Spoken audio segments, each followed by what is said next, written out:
位于北区裕德二路阳光公园的北边，靠近花园夜市，这个承德停式停车场，目前会用停93席的平面车位。市府为了扩充停车的需求，伫中央争取精简计划，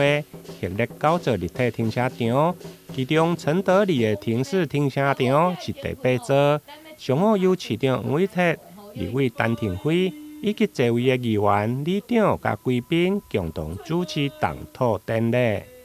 请土，在地平安，迎请这个立请土，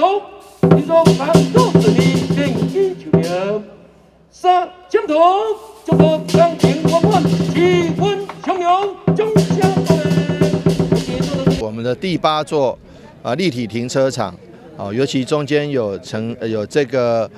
前瞻预算大力支持的立体停车场，终于在我们承德里能够动土兴建。那希望工期越快越好，那不会拖那我们不仅是得到了一个停车位加倍的停车场，而且还多得到一个活动中心以及社区的托婴中心。因为我们采取了统包案的方式，所以避免建筑师设计的部分跟施工单位变成格格不入，造成工程期间延宕，费用大幅上升。那所以说，我们用最快的方式，用最好的方式，最优的方式，来让我们承德里，尤其这边住户很多，有一个比较好的立体停车场，也增加了一个社区活动中心，也增加了一个托婴中心，这个是一举数得的做法。市长表示，这次配合精简基础建设，争取中央补助承德里停式立体停车场，总经费2亿5800万，中央补助8100万，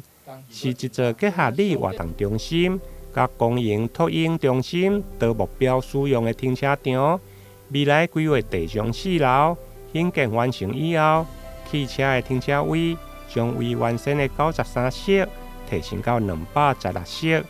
并且增设机车格33席。预计民国113年6月就会完工。台南新闻林根采访报道。